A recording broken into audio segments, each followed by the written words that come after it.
Yeah, umunemundi Igbo ana make onye obuna.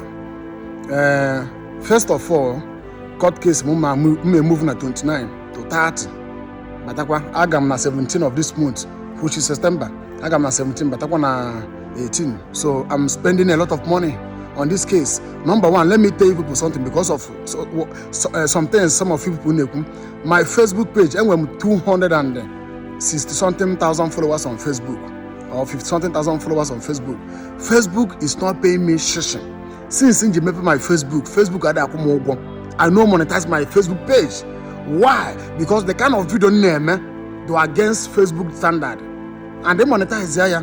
My Facebook got a name card every day by day. So to avoid those things, understand therefore to speaking the truth, to speaking how they are killing Christians, how they are slaughtering people, all the evil that our leaders are doing in this country, I decided to be saying it than to receiving money from Facebook to not be saying it. Because as long as you all those things, your Facebook card affect immediately. But I rejected that money. I stand up to speak against the evil that is happening. So I need money. So malana Facebook ad akumugwo.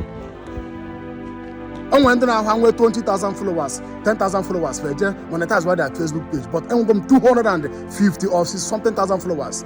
They know they pay me shishin. They know they pay me shishin. And I'm one time for that money. Because when because of Facebook.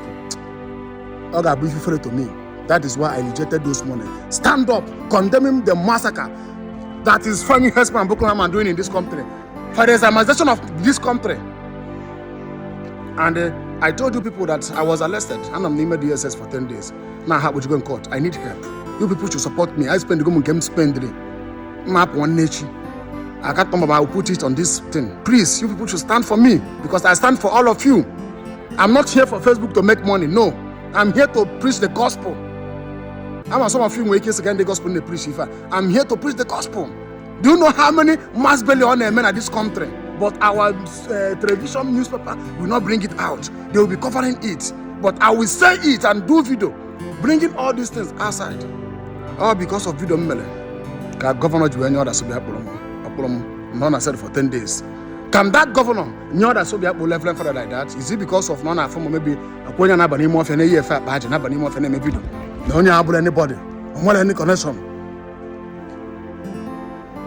Or got no Kotuku, Anglican church like that, or Reverend Father, or one popular person at Pentecostal church like that. He will not do it. But on a great ceremony, when he humble, Diabulum team Nasser, Kishkom and Atom Hancock Nazo. Can you find better? Kumoko against the massacre that is going on any funny expense of money. Why can't even open up on my phone? Someone if I knew maybe on Adam Hadoku, I will even appreciate it. I will even tell them okay. I will even happy. I don't happy at that one. When governor of Delta State told me less, they first call me on phone. Come na video